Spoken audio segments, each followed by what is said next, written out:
The Sea Peoples, ghosts of the Bronze Age. Around 1200 BC, the most advanced civilizations on Earth simply stopped existing. Not gradually, not over centuries of slow decline. They stopped, almost simultaneously, within a single generation.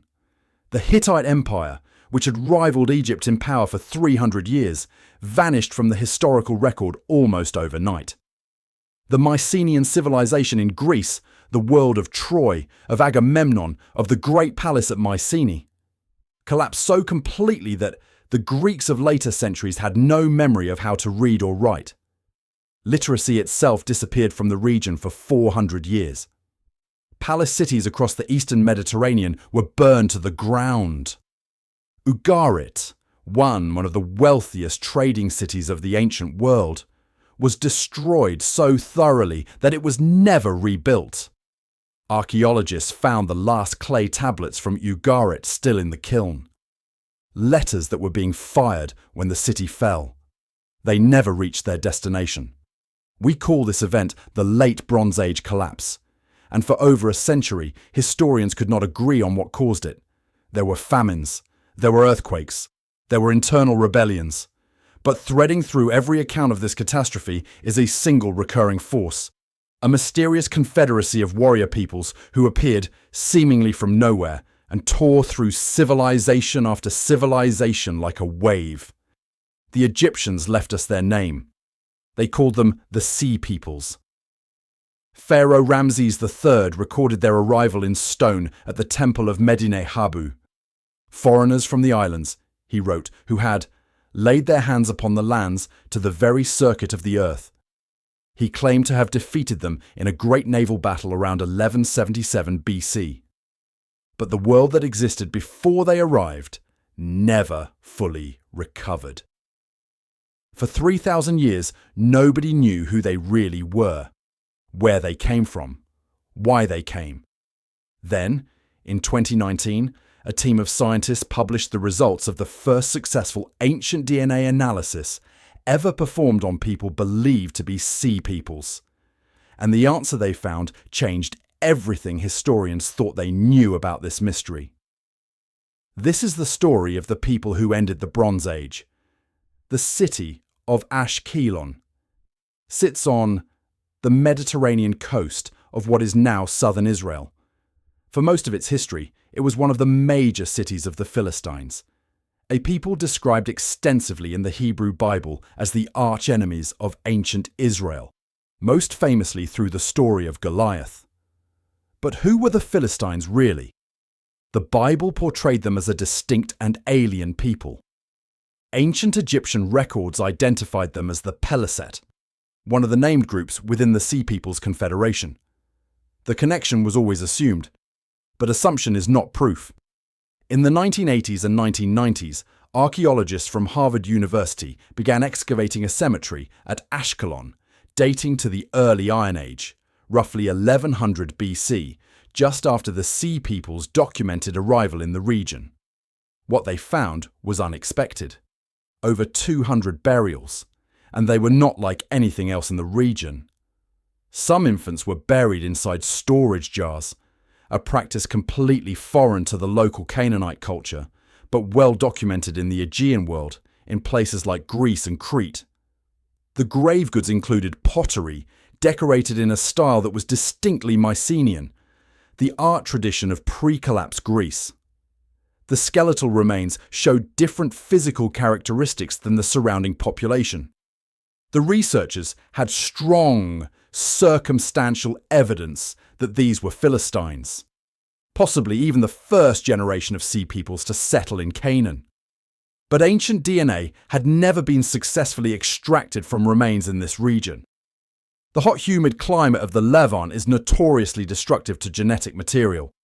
Most ancient DNA research had focused on colder, drier regions of Europe and Central Asia, where preservation was better. The team from the Max Planck Institute and Harvard decided to try a different approach. Instead of extracting DNA from long bones, which degrade fastest, they targeted the dense inner ear bone, the petrous bone, which is the hardest bone in the human body and preserves DNA far longer than any other skeletal element. It worked. For the first time in history, researchers held in their hands the genetic code of people who may have been among the sea peoples themselves. The lab results were weeks away. But whatever they showed was going to rewrite the history of an entire civilization. Before the DNA results came back, the researchers had something else to work with. Something carved in stone over 3,000 years ago by people who actually saw the sea peoples with their own eyes. The Temple of Medinet Habu, built on the west bank of the Nile near modern Luxor, is one of the best preserved temples in all of Egypt, and its outer walls are covered in detailed relief carvings commemorating Ramses III's military campaigns, including his battles against the sea peoples. These carvings are extraordinary historical documents, not just because of what they say, but because of what they show. The Sea People's warriors are depicted with distinctive equipment unlike anything used by Egyptian, Canaanite, or Hittite armies. They wear feathered headdresses, tall, distinctive crests made of reeds or feathers, a style not found in the Near East but documented in the Aegean world. Some wear horned helmets. They carry long slashing swords, round shields, and fight in dense infantry formations. A tactical style completely different from the chariot-based warfare that dominated Bronze Age military thinking. But here is what makes these images genuinely remarkable as historical evidence. Behind the warriors, there are ox carts, loaded with women and children. This was not a raiding party. This was a migration. Entire families moving together across the sea and overland, bringing everything they owned. The warriors were not an invading army in the traditional sense. They were the armed escort of a people in desperate motion. The Egyptian inscriptions name the specific groups within this confederation: the Peliset, the Shurdan, the Luka, the Teresh, the Weshesh, and others. Each name has been debated by scholars for over a century. The Peliset would become the Philistines. The Shurdan have long been connected to the island of Sardinia. The Luka are associated with the Lycian coast of modern Turkey. What the inscriptions confirm is that the Sea Peoples were not one nation. They were a coalition, different groups, possibly speaking different languages, unified by a shared catastrophe that had driven them all from their homelands at the same time. The question written on those walls, but not answered by them, was simple. What catastrophe was big enough to set an entire civilization in motion? The DNA results from the Ashkelon burials were published in 2019 in the journal Science. The lead researcher was Harana Lazaridis from Harvard. And the findings were, to put it plainly, extraordinary. The people buried in that early Iron Age cemetery at Ashkelon, the people identified as the first generation of Philistines in the historical record, carried a significant genetic component from southern Europe. Specifically, their DNA closely matched populations from the Aegean region, Crete, mainland Greece, and Sardinia. This was not a local signal. It was not the genetic profile of Canaanites, Egyptians, Hittites, or any other population native to the Eastern Mediterranean. It was European. It was unmistakably from the world of the Mycenaeans and their maritime neighbours. The implication was clear. At least some portion of the Sea Peoples, the Peliset, who became the Philistines, had originated in or around the Aegean. They had sailed from the collapsing world of Bronze Age Greece and landed on the coast of Canaan. The biblical description of the Philistines as a distinct foreign people was not mythological exaggeration. It was genetically accurate. But the story doesn't end there, because the DNA also revealed something even more important about what happened next. By the time researchers looked at Ashkelon burials from just 2 or 3 generations later, roughly 200 years after the initial settlement, the European genetic signal had almost completely disappeared. It had been diluted through intermarriage with the local Canaanite population until it was barely detectable. The Sea Peoples arrived as foreigners. Within 2 centuries, their children and grandchildren had become, genetically speaking, locals. They kept some of their customs. They kept their pottery style. They kept some of their gods. But the DNA doesn't lie. Assimilation happened. The invaders became neighbours. The neighbours became indistinguishable. For 700 years of scholarly debate, 3 ancient teeth from a coastal cemetery, and one of history's greatest mysteries finally had an answer written in 4 letters: A, T, C, and G. DNA tells you where people came from. Archaeology tells you how they lived. And the archaeology of early Philistine culture at sites like Ashkelon, Ekron, and Gath reveals a people who were, by every measurable standard, strikingly different from everyone around them. Start with the food. The local Canaanite population avoided pork for religious and cultural reasons, the same tradition that would later codify into Jewish dietary law. But in the earliest Philistine layers at every excavated site, archaeologists find pig bones in abundance. Not just pig bones, dog bones. Evidence suggests that dogs were occasionally eaten as well, a practice completely alien to the local culture, but documented in parts of the Aegean world. The pottery is equally distinctive. Early Philistine ceramics were made using Mycenaean techniques and decorated with Mycenaean motifs, spirals, birds, geometric patterns that had no precedent in the Levant. Over time, these designs blended with local Canaanite styles. You can literally track the cultural assimilation through the changing patterns on clay pots across successive archaeological layers. The architecture tells the same story. Philistine houses were built around a central hearth, a large, open fireplace in the middle of the main room. This was standard in Aegean domestic architecture. It was completely unusual in Canaan, where cooking was done in external courtyards. The first generation of Sea People settlers built houses that felt like home. They built houses like the ones they grew up in, thousands of miles away, in a world that no longer existed. There's also evidence of weaving technology unique to the Aegean. Specific types of loom weights that appear in Philistine sites, but nowhere else in the region at that time. And the presence of winemaking equipment, storage vessels, and fermentation pits suggest that they brought their drinking culture with them. These people were not anonymous raiders. They were craftspeople, farmers, winemakers, and builders. They had traditions. They had specific ways of cooking and eating and building that they carried with them across the sea and tried to maintain in a foreign land. The tragedy buried in all of this archaeology is the same tragedy visible in the DNA. Within a few generations, most of it was gone. The language disappeared. The pottery styles merged.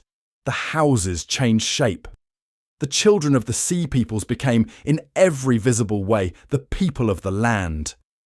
Ramses III was not a man who undersold his own victories. His temple walls at Medinet Habu are essentially an enormous piece of royal propaganda. But even allowing for royal exaggeration, the scenes of the naval battle against the Sea Peoples, depicted in extraordinary detail, reveal a military confrontation unlike anything the ancient world had previously seen. The Sea People's ships were different from Egyptian vessels. Egyptian warships of this period were long, low, and oar-powered, designed for the Nile and coastal waters. The Sea People's ships, as depicted in the Medinet Habu reliefs, had distinctive prow and stern ornaments shaped like bird heads and appear designed for open ocean travel. These were not riverboats. They were built for the Mediterranean. On land, the Sea People's military style was also fundamentally different from the dominant warfare of the Bronze Age. The great empires, the Egyptians, the Hittites, the Mitanni, had built their military power around the war chariot, fast, expensive, requiring flat terrain and enormous logistical support. Chariots were essentially the tanks of the Bronze Age. The Sea Peoples fought on foot. Dense, organized infantry formations, using long slashing swords and round shields that allowed for aggressive, mobile combat. Modern military historians have compared their tactical approach to the later Greek hoplite phalanx, which is not a coincidence, given that DNA confirms these people came from the same cultural world.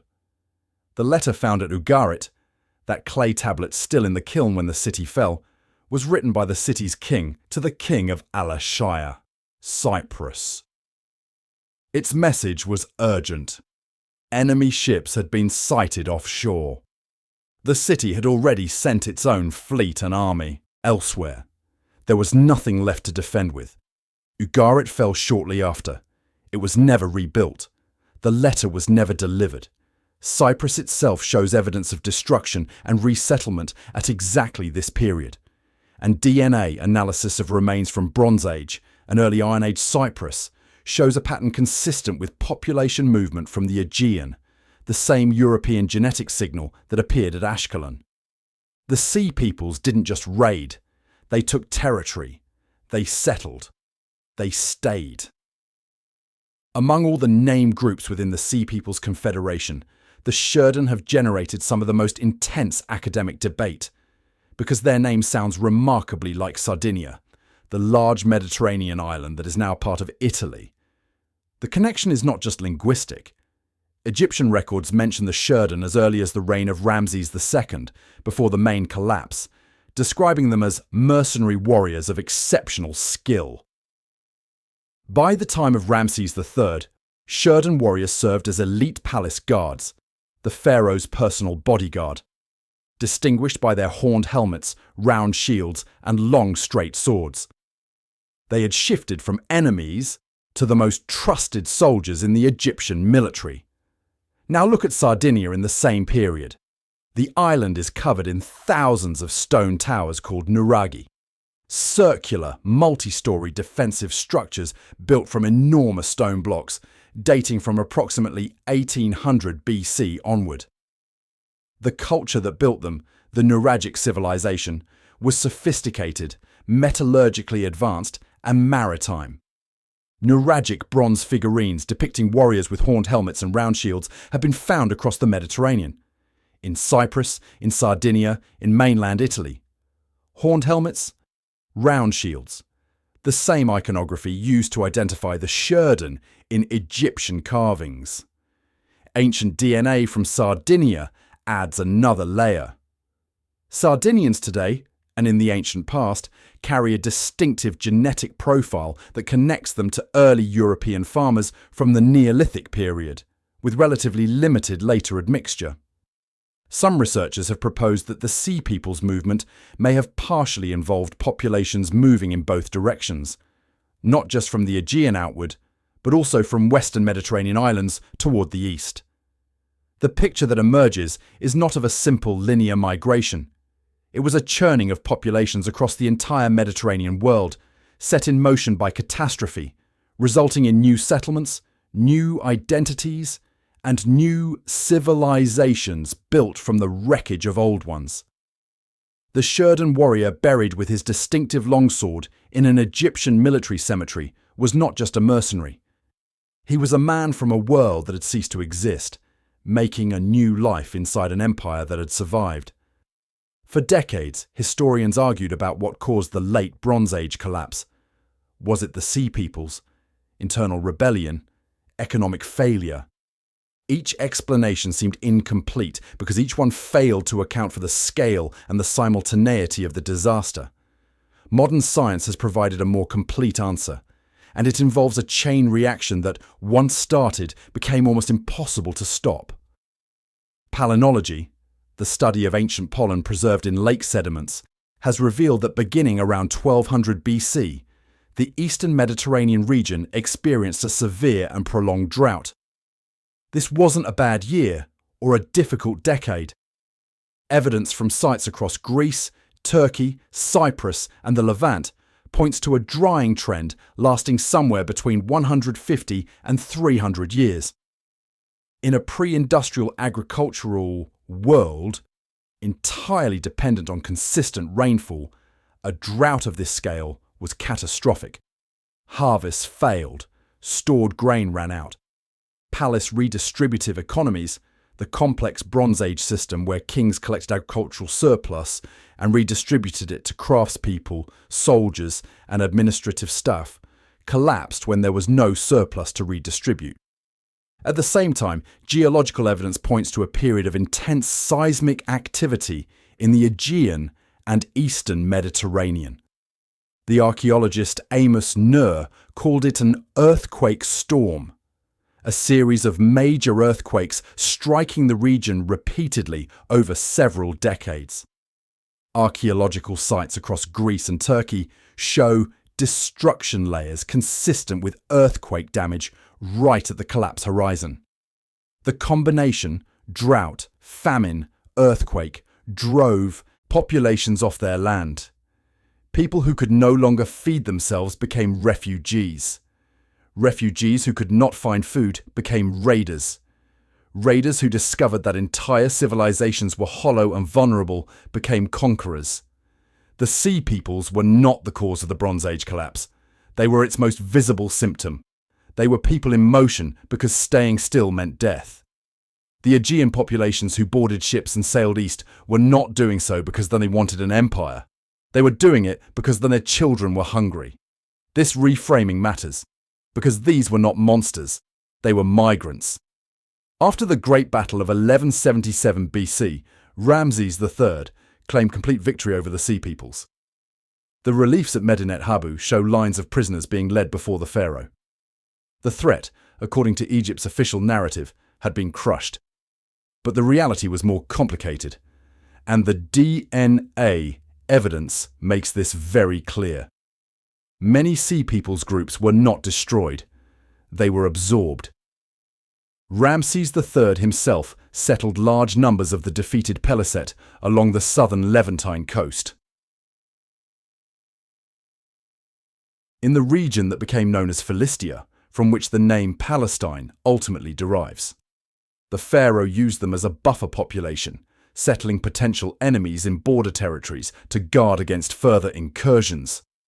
It was pragmatic, imperial policy. Over the following centuries, the descendants of these Sea People settlers built their own civilization. Philistine cities, Ashkelon, Ashdod, Ekron, Gath, Gaza, became sophisticated urban centers with their own art, their own administration, and their own temple cults. They were not the primitive barbarians that their opponents' historical records suggested. The Philistine language, which appears to have been related to Greek, gradually gave way to the Semitic languages spoken by their neighbours. By the time the Hebrew scriptures were being compiled, the Philistines had been speaking Semitic languages for generations. The DNA evidence, as we've discussed, shows that their genetic identity had merged almost completely with the surrounding population within 2 centuries. What remained distinctive about the Philistines was cultural, specific craft traditions, specific religious practices, specific architectural styles, long after the biological distinction had dissolved. Their conflict with the ancient Israelites, documented extensively in the books of Samuel and Judges, was a genuine territorial and political struggle between neighbouring Iron Age peoples. The story of Goliath, a Philistine giant challenged by the shepherd David, likely preserves a real memory of cross-cultural warrior combat, the kind of individual champion fighting that is well documented in Bronze Age and early Iron Age military practice. The genetic legacy of the Sea Peoples did not disappear. It dispersed.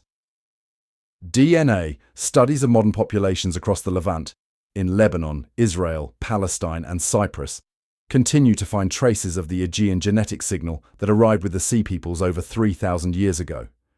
They came as invaders. They stayed as neighbours. Their blood is still there. 3,000 years. That's how long the mystery of the Sea Peoples endured. Ancient historians debated them. Medieval scholars forgot them. Modern archaeologists argued about them for over a century. And then, in 2019, 3 ancient teeth from a cemetery in southern Israel provided the clearest answer the evidence has ever allowed. The Sea Peoples were real. They were not a myth, not an exaggeration. not a convenient explanation invented by Egyptian scribes to explain their own civilization's difficulties. They were actual human beings, men, women, and children, who packed their possessions into ships and moved across the Mediterranean because the world they came from was dying.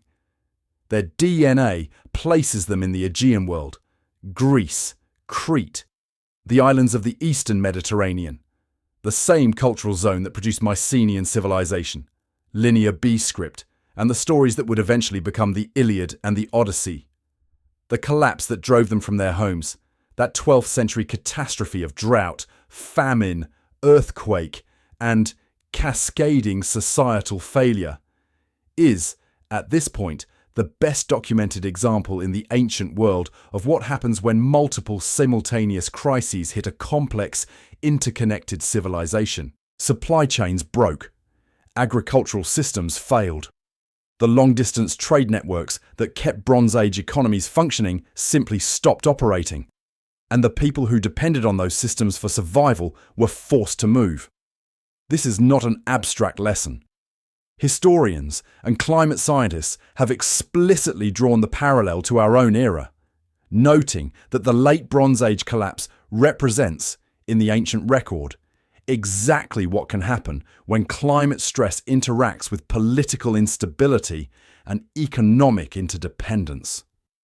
The Bronze Age world was more globalized than most people realize, and its collapse was proportionally more total than anything the modern world has yet experienced. The Sea Peoples did not end civilization. Civilization ended around them, and they moved through the wreckage looking for somewhere to live. What DNA has given us is not just an answer, it is a correction. A correction to 3,000 years of treating these people as an undifferentiated force of destruction, the faceless enemy, the mysterious other, the ghost from outside the walls. They were none of those things. They were refugees. They were migrants. They were farmers and sailors and metal workers who wanted the same things everyone wants: safety, food, a place to raise their children. The science of ancient DNA is still young. New samples are being analysed every year.